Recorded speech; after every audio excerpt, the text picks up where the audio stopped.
normal, we've heard of stories. Ulama, they burn their turban when they're studying, which means um, because last time there was no electricity, right?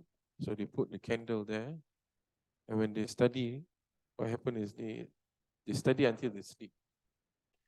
So one of the practice of the Sufis and the great ulama is that they only sleep in states like this, so they don't lie down and sleep.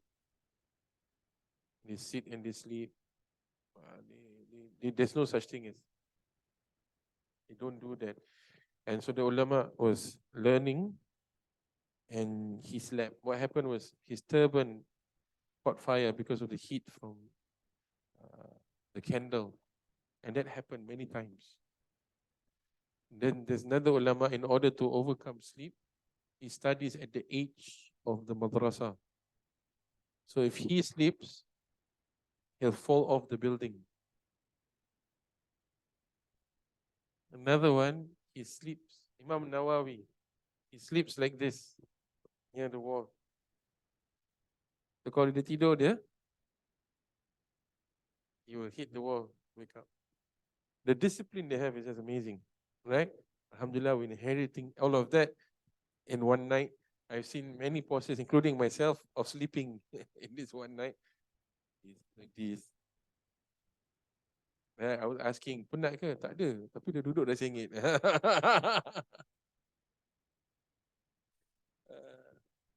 That's where we are lah kan. That's the reality of ourselves. So when we read like Imam Al-Ghazali, age 50 plus, how many books is written? Then you know where the sleep went. You don't sleep. That's them, mashallah, tabarakallah. Huh?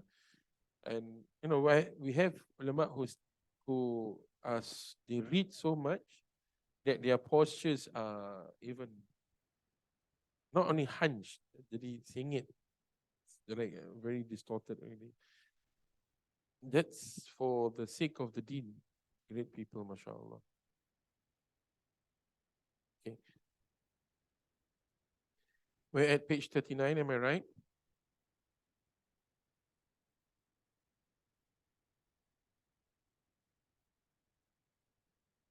Oh no, 38, right? Huh? Am I right? 38.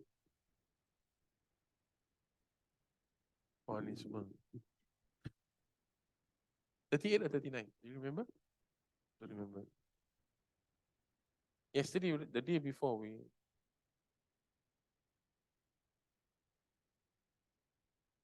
yeah, correct. The second last paragraph. Death is inescapable for all.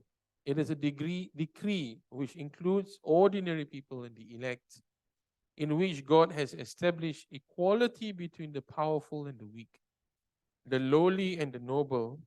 It is the power which conquered the Tsar and broke the Shahs. For believers, he has rendered it as a gift. What a gift. And the elevation and what an elevation. Well, the hypocrite, it is regrets and what regrets, and defeats and what it defeats. So rich, poor, powerful or not, the one thing that actually puts us all on the same plane is actually maut. And maut is something that for the hypocrites, it is something that they don't want to meet. That's why death is seen as a bad omen. They put death with like dark colors, etc., etc. But in Islam, we see death as an opening for those who have believers because it is a continuation of life. And it's an opportunity for us to be meeting with our Maker, inshallah. And like we have mentioned, the Prophet ﷺ prayed, may the person be with his Prophet. Right? Yesterday we spoke about this, the dua that the Prophet did. So it is a point of time that we get to be with those that we love. And death, but how, like what I've been emphasizing is how do we prepare for it? So that the death that we meet is the death of those who are iman, not otherwise.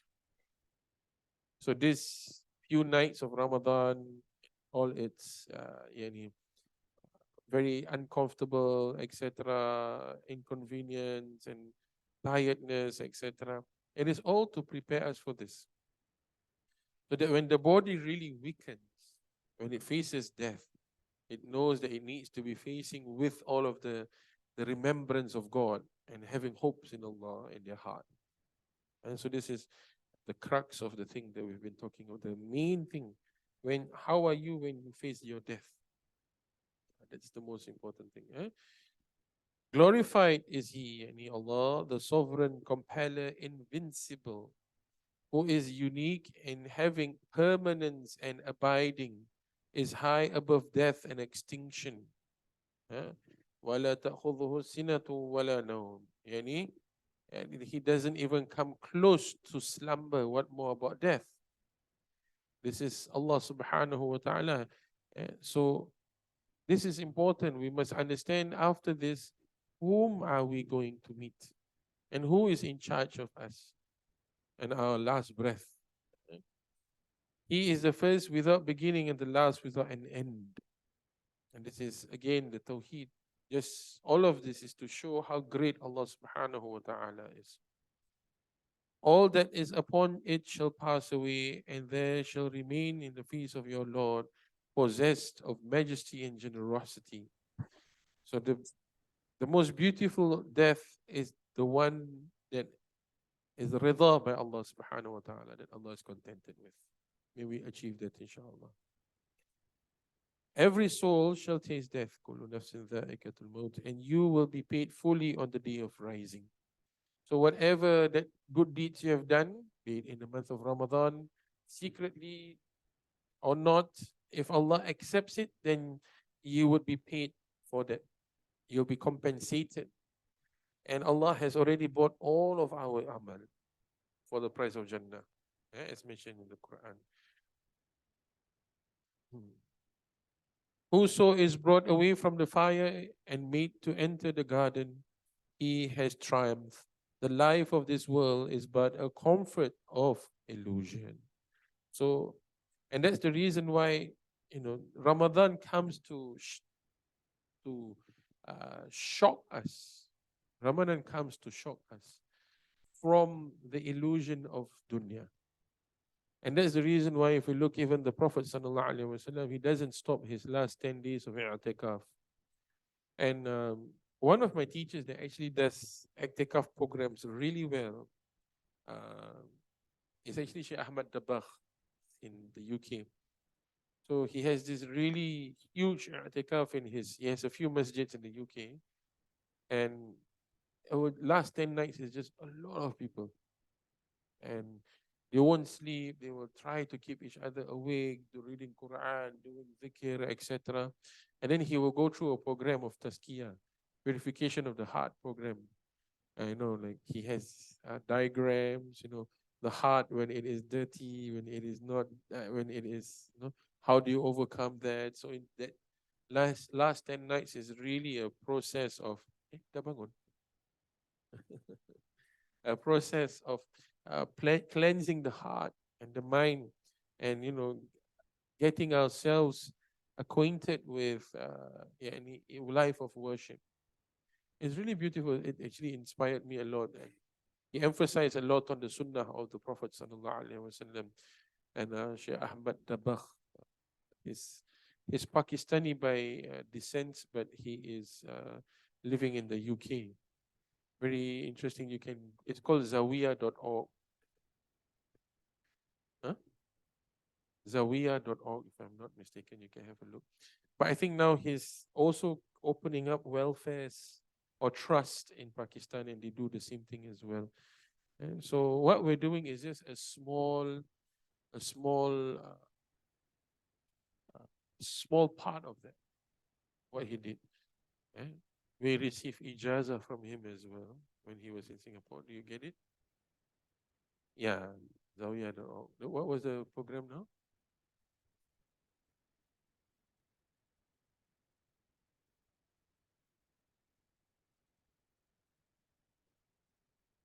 Oh, is it? Oh, okay. I don't know which one is which one. Okay. Yeah, Tariqa Muhammadiyah. That's the one. Yeah. Yeah. So yeah, he has, if you look, you can see he has like, diagrams for the heart. And then if the heart is sinful, macam mana. My most attentive student. He's not sleepy. We're talking about Abdul Halim for those of you who are listening at home. Huh? He's really observing it, mashallah. So death is that. So how do we prepare death? It's that there's no other way for preparation of death. There is no other way. And Mal Ghazali talks about this in the remembrance of death and hereafter. And of course, we need this to break the two desires, the appetites and the sexual desires. This, what we're doing, is a way to curb the nafs. This is the best way to curb the nafs. This is the best way to get our du'as accepted, because you're on the way of purifying your heart. So it is okay to be sleepy. You get what I'm trying to say? But it's how do you overcome it? That's the most important thing. When we feel sleepy and all, it actually hurts the ego, because we're not in charge, right? We always feel that I can take plus apa? You know what plus people drink all these kind of things now? No, 100 plus. Dia kira itu budak-budak tu halim sekarang. They can drink 100 plus. It's like a energy booster. What Red Bull is the small bottle. Yeah, take 5, is it? Right, something like that, right? Potent stuff, just so that you can carry on. But the whole idea right now is for us to go back to Allah and ask, oh Allah, allow me to complete this. Oh Allah, facilitate me in doing this. Oh Allah, allow me to complete this in safety and afiyah. Keep repeating that, and you will start to see Allah will help. Then you realize, it's really from Allah's rahmah. So this whole idea for us right now to do this, why we're doing this, is to feel that connection back again. Because when we face maut, right, all of our appetites and all of our senses cannot help us at that point of time. Only the strength and the connection of the heart can. So this is actually a training. What we're doing is a training for that, inshallah. Yeah? Let's read the afterward. Like Imam Haddad has mentioned before, if you tell the pious that they're going to die tomorrow, they won't change, because all of their life has been about that preparation. You see, like if you read, the book is not here. Jawahirul Khams, the book, just on the chapter on Sunnah. Can you take the book, Abdullah?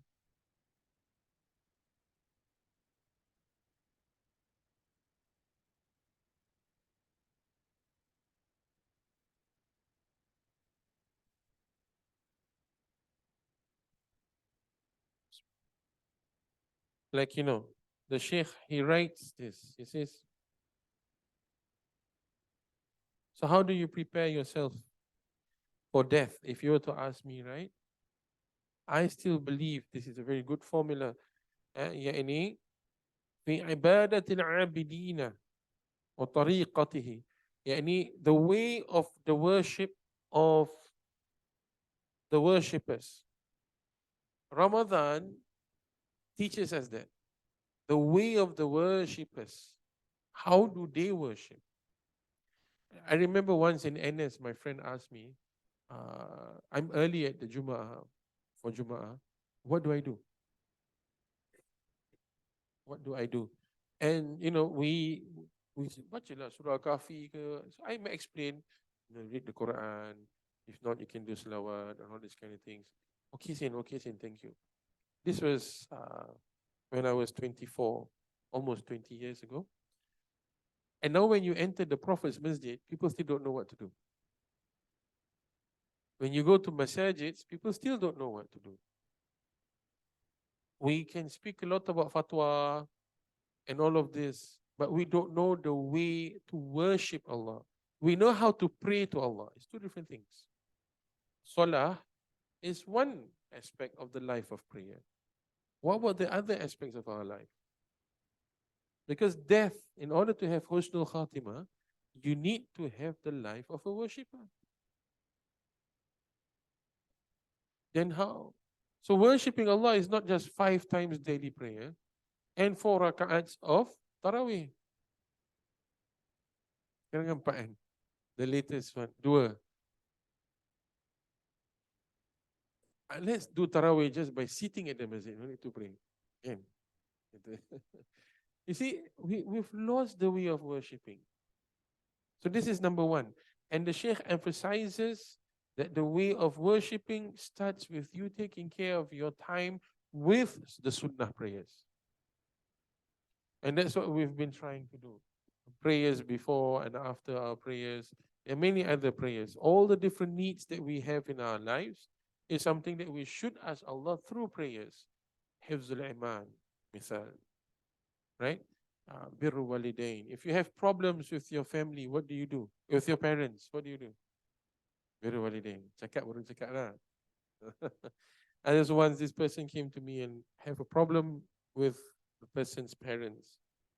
I said, pray birru walidain. The person was hoping for me to give more like, communication. I cakap birru walidain. Okay, 1 to 1 must try lah. Because I would check, right? So the person did. And I said, how are things between you and your parents? Actually, you're much better, Ustaz. I cakap. Right? So if that is there, then, how do we prepare ourselves for death? There are prayers, sunnah prayers, for us to have husnul khatimah. There are. It's in the book. Can you take the 75, the big 7, yeah, there's one, yellow color. Yeah. There are. How do we prepare ourselves to have husnul khatimah? Through this kind of prayers. One of it is, of course, hifzul iman. And to be making sure that we don't leave our 5 times daily prayer. These are some of the things that we should be doing. Number 2, the Sheikh says, lead a life of contentment, zuhud. And that too means it has du'as. So zuhud is just I don't need dunya. No, zuhud is how worship can allow you to have a life that doesn't make you be controlled by dunya. And a lot of people would have a very heavy or a bad ending because of their attachment to dunya. They cannot let go of it. So again, the way of worshipping and knowing that the worship is a way that we are free from dunya. Free from dunya doesn't mean you're rich though. It says that dunya doesn't give you a problem when it comes for you to worship Allah. So the fact that you are here at the khanqa means Allah has given some tawfiq to that. So don't, in that sense, be ungrateful. Be grateful that you're still allowed to remember Him for these next few days. Right? In this day and age, we could be anywhere right now. Beli kain langsir, anyam ketupat. Lagi apa? Apa? Cat. Oh, ni high level ni. Cat. Oh, saya tak sanggup. Itu yang saya paling tak sanggup sekali. La haula wala quwwata illa billah. Actually, anything pun saya tak sanggup lah. I'm that kind of... I'm okay with vacuuming. Washing the toilets, I don't mind, don't have. Must pray 2 rakats to find it. You know which one, right? Sit down. So these are, we could be doing that, right? But no, Allah has given us permission. So hopefully this will be an opening for us to have husnul khatimah. So in order to have that, our life needs to revolve around remembrance of Allah. That's most important. And so zuhud. And number 3, the du'as, which basically the art of asking Allah, the art of making dua. of the awliya Allah Salihin, of the awliya. So it's not like something you get from ni apa tu? TikTok. Prophet SAW said, this is dua, this dua. No, no. There is a way to approach Allah. The awliya has it. But that is level 3. That means in order for your du'as to be the du'as of the awliya, you need to have the life of a worshipper. You need to detach yourself from dunya, and then you make that dua. And du'as here are powerful, powerful du'as. If you look at it,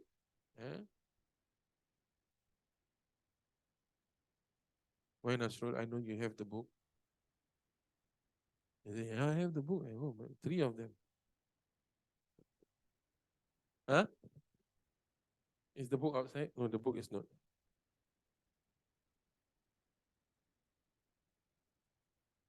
Yeah, tak apalah. It's okay. It's not meant to come out today. You see,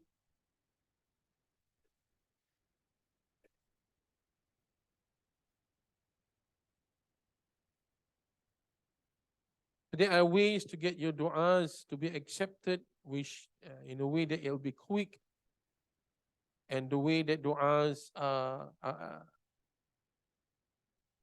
there are people who, they are travelers, the du'as of your parents, the du'as of those who are oppressed, the du'as of the imam, which are adil, the du'as of your brothers and sisters,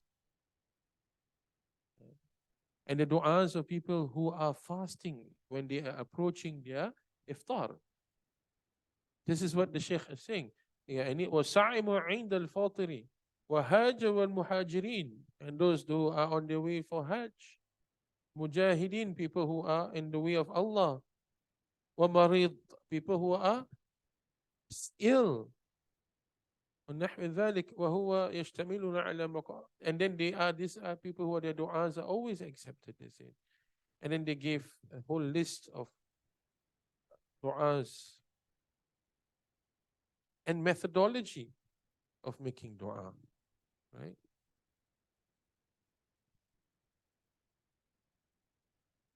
Like example, فإذا كان يوم الرابع يغتسل وقت طلوع الشمس غسل ظاهرا ويصلي تحية الوضوء ويقرأ في كل بعد فاتحة شهد الله أنه إلى الإسلام مع الكلمات شهادة. So basically on the day Wednesday طلوع الشمس, when the sun is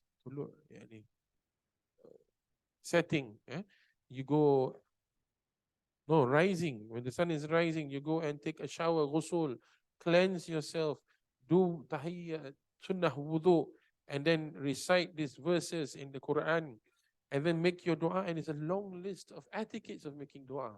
But this will be a burden for people who do not have the life of what? Of a worshipper. You get what I'm trying to say? This will be, because we're still caught with the laziness. No lah, I'm not lazy. Right? Laziness, when we talk about laziness in tariqah or Sufiya, is the laziness in the heart.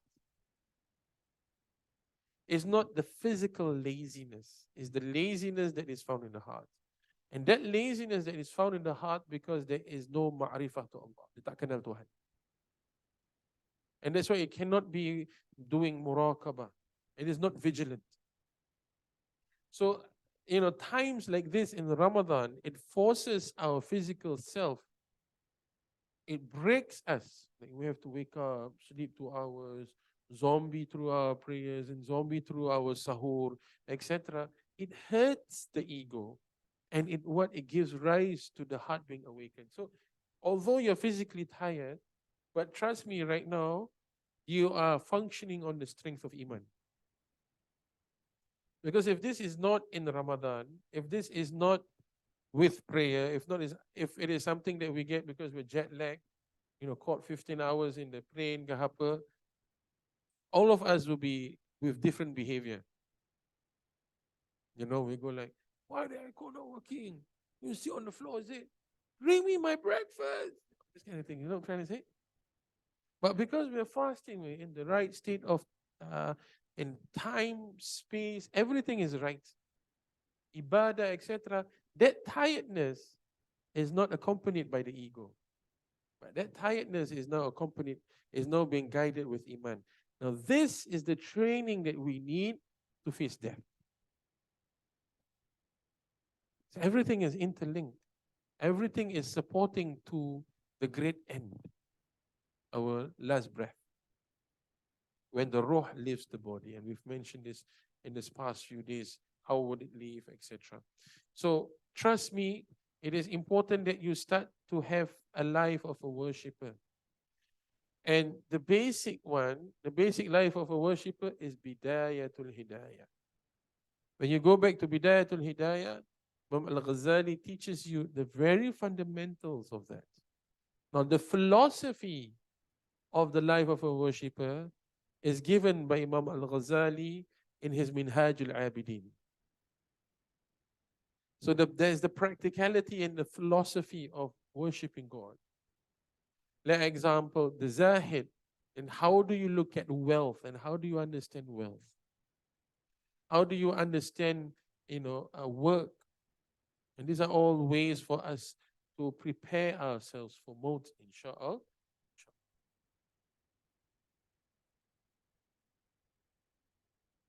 Let's read the afterward. The following is related on the authority of Sayyidina Anas ibn Malik radiallahu an. He says, the Messenger of God sallallahu alaihi wasallam said, for a newborn child until he reaches the age of discretion, his good deeds are written to the credit of his parents, while his bad deeds are written neither against him nor against his parents. Once he reaches the age of discretion,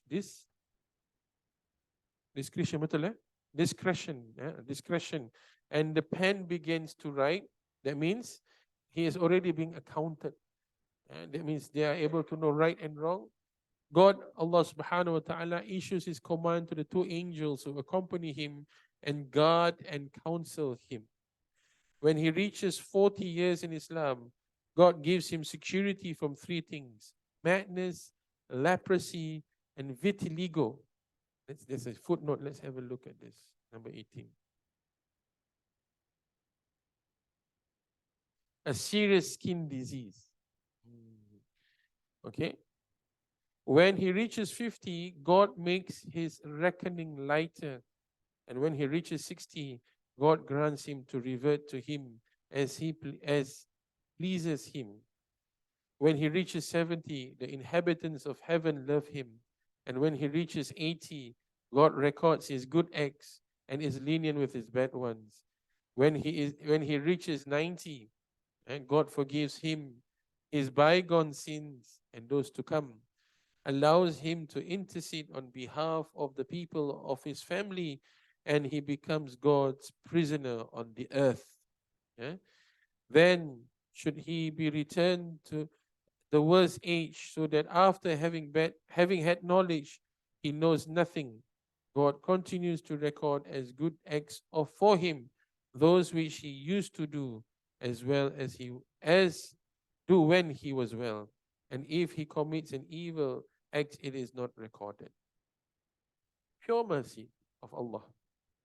So as we age, as we reach, that's why I said there's another hadith that says, when Allah extends your life, He wants to give you good. And He wants to forgive you.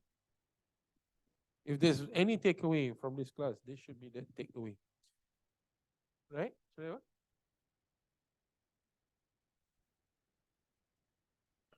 Yes, it is also a test, but in fact, it raises the rank of the children. This is the thing, because in utilitarian philosophy, that's the word, right? What? Utilitarianism. Okay, there's many basically it's just growth, right? It talks about that, right? It's just growth and profits. There is no growth and profits for the old people. I mean, you can sell them healthcare product, but you make more money from teenage girls, probably, because they want to buy makeup, they want to buy this and that. How do you make more money? Because your insurance goes higher, right, for elderly. But in ethic values, the seniors in Islam, the elderly, have barakah. This is what it's trying to say. Whoever, that's why in the past, all of the homes of the Muslim, they would rush to have people who are old. If not, they themselves are older in the house. I mean, in an aging society, they would rush to have people who are old in their house because of the virtue of the old people, their du'as will be accepted. And that means Allah raised the rank of the young ones because of the old ones. And that means there wouldn't be a problem in hosting the old people, unlike the problem that we have today. We don't know where to put our old people. So we send them back to work. Nothing wrong, okay, fine, so that they don't, any their minds are working, etc.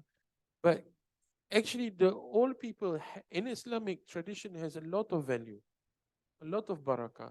So that's why there's one hadith, remember I always quote, Sayyidina Muhammad SAW was going up the pulpit. He took one step and then, he said, Ameen. He took the second step and he said, Ameen. And he took the third step and he said, Ameen. After his khutbah, the Sahaba asked, Ya Rasulullah, why do you say Ameen? He says, when I was going up the pulpit, mimbar, Sayyidina Jibril came. And Sayyidina Jibril says, woe unto those who, when they see their parents in old age, but do not get their forgiveness. That means they are not forgiven by Allah. And then Prophet said, Ameen. So if you have amongst you parents who are old, Allah has given you a ticket to Jannah. And then the next step, he went up and he says, woe unto those who, when they meet Ramadan, but they do not live Ramadan with forgiveness. That means they do not get forgiveness in the month of Ramadan. Ameen. Then the third one is woe unto those who, when they hear your name, but do not make salawat upon you. And Sayyidina Rasul made Ameen. All three things we're facing now in Ramadan. Ramadan, our elders, like yesterday, we see there are a lot of older people, right? That's a good sign. I mean, of course, there's Abdul Halim, the best sign. And all of the young ones that are running and whatever, it's good. I mean, I'm okay for children. But the thing is that there is the older people when they come, there's also the barakah that comes along with it, which we don't see.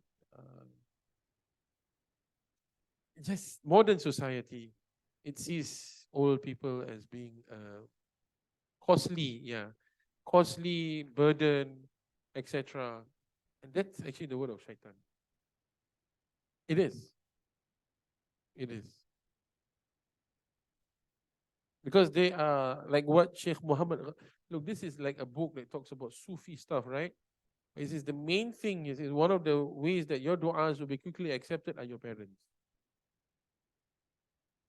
So what more if God is redha with you because your parents are redha with you? Like I say, there's a difference between squabbles, having squabble with your parents, and being filial to your parents. Two different things. We all sekali-sekala adalah biasalah. But that doesn't mean we're unfilial. So it's two different things, especially when they are at the age where their knowledge is leaving them. Knowledge is leaving them.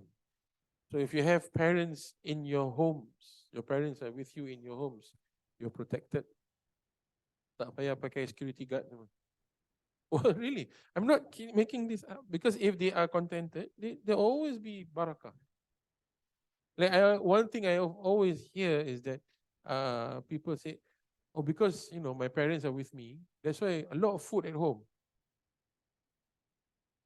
People, not because they cook, but because people send, kan? People send, or when Raya comes, then you go like, you have to prepare lah, because the oldest in the family is here. Don't brood about it. That's barakah. Dia dah tak ada, siapa nak datang tengok you? Your friend from Facebook just unfriended you. You're getting friends because of your parents. Oh my God, what kind of social life I have. That means that we don't have the attraction like they had with the elders, you see. I remember when my grandfather was around, right after prayer, and then it continues for weeks. Weeks, people will come, busloads. He just has to sit. Dia duduk. That's it. I saw my grandma entertaining guests until she's sleeping. The kitchen, the kitchen is just sibuk lah. It's just so that's the best time for me. I'll just go and I'll sit down. Why? Pocket lah. Mohsin apa khabar? Baik. Oh, salam lah, salam. You cannot not give the grandfather and not give the grandson, right?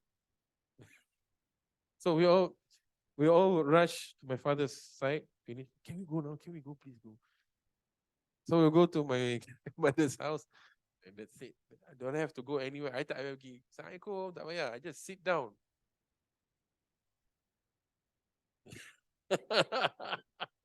Berkat orang tua tu. The barakah of your elders, right? They don't, now they see you on the street, they don't even care. Because they only care because I was with the elders. This is what I'm trying to say. Because of them, we got risk. If you think about it, kita kadang-kadang dapat two sources of risky. Halim, children, right? And your elders, your parents. So if you still have them, then you should feel very, very protected and happy. Make full use of it. There'll be many points of discomfort with your elderly parents. Like now Raya is coming. Maybe you masak rendang with impossible. Right? Impossible meat, you masak rendang. Dia masak rendang with proper lembu. Right? Halim agrees. Who eats possible? Halim says. Right, then there goes the argument, you cannot put santan, it's not healthy. Then you go like, no, there must be santan. Mother goes, no, must be santan. Put it all aside. Just cook the old school way, let them be happy, and just be happy. Right? It's simple. Drop the impossible. It's called impossible for a reason. It's impossible for it to be rendang. It's impossible for it to be eaten. Because like that's how you earn God's rida.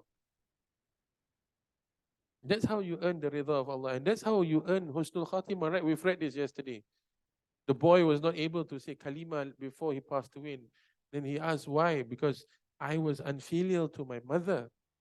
Then the Prophet said, bring the mother.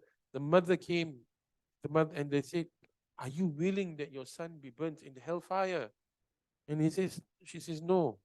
Okay, then forgive him and be content with him. Okay, I forgive him and I'm content with him. Then he can say the La ilaha.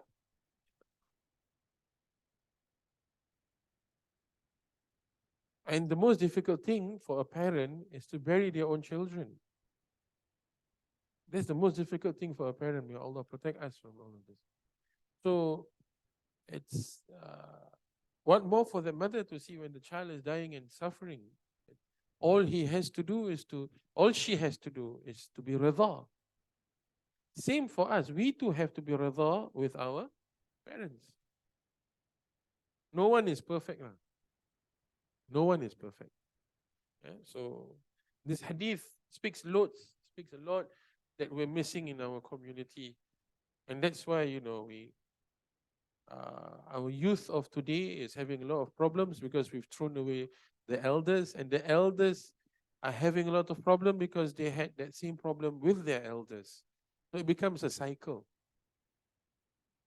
In fact, I think in an aging society, we should bring out more pastoral teachings on how do we coexist with seniors, not just at a counseling, psychological level, but at a level where it talks about faith, faith that binds us together.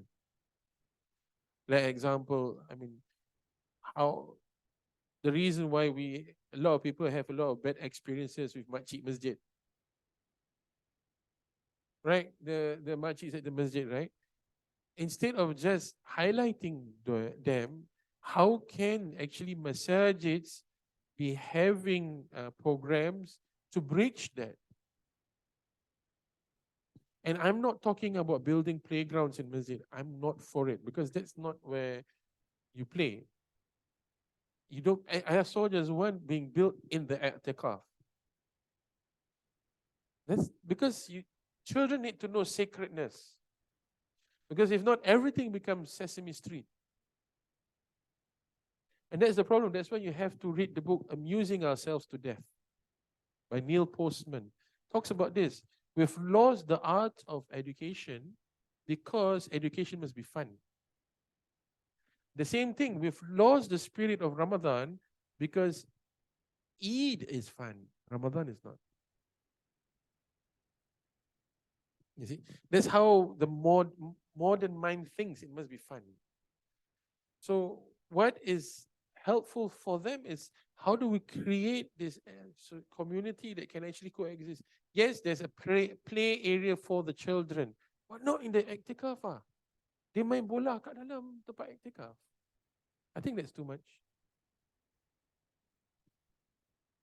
That's just too much. Because then it starts with playing soccer in the i'tikaf, football in the i'tikaf. What's next? Right? We don't understand where is the area of i'tikaf, how we should behave. And then after that, everything is just havoc. Okay, so I think masajid should have programs, or like we must find ways to actually bridge the younger jama'ah, and that's why we have very less younger jama'ah in masajids. We're trying to make the masjid for the younger jama'ah, and then the older ones. I've been here for 30 years, bro. Right? Every Ramadan I cook the bubo. Now you're telling me you cannot have cooking in the masjid anymore? All must be outsourced? It's going to happen, right? Is planning to do that. No more cooking in masjids. I have friends who work in masjid and they tell me, you know how the people in masjid are feeling when you take that away? You're taking away the kitchen. In Islam, the kitchen is the spirit. That's why Ottoman Empire flourished because of its soup kitchen. We pioneered soup kitchen. Soup kitchens that you see in the West today were pioneered by Muslims. And Muslims now are taking away the kitchen from masajids. And that's why we're crippling our community even more. There's no more going to be... The most kecoh part, right, is the kitchen, right? Agreement, disagreement, treaties, truce, you name it, it happens in the kitchen, but it strengthens the community. Like my friends were saying, this all like old Indian Muslim uncles, they were saying, we fight, we scold each other, we curse and swear in the kitchen. But after that, we pray together. Oh, mana nak dapat? And you're talking about inclusivity. How to be inclusive if you cannot fight, argue, and be still living together? And that's an illusion. Inclusivity means I can exchange my views with you and still be sitting together with... I was once at Hague Road, and this boy says to the mother, I don't want to sit beside this Indian man. I punya peng, because I just said, is this how you teach your children? And he said other derogatory things. Hague Road, bro. Hague Road. I mean, where else on earth can I be accepted except for Hague Road and Mustafa? If in Hague Road and Mustafa, I got sideline racist, then problem. I'm baru nak makan beef steak goreng. This was after your first class lah, at Darul. You see, so how are we going to the preparation for death requires a community. Why are a lot of our old people dying sad? Diorang sedih tau. People are sad when they're dying. Actually, for Muslims, they should feel the happiness, because we've been looking at life wrongly. We've been measuring our success wrongly, like what our brother Khalil was saying. And that affects our iman and aqidah when we're going to face death. So if you have elders around you, even if they don't live in the same house as with you, you have your mother and your father still with you. You're the most luckiest person. You're the most luckiest person.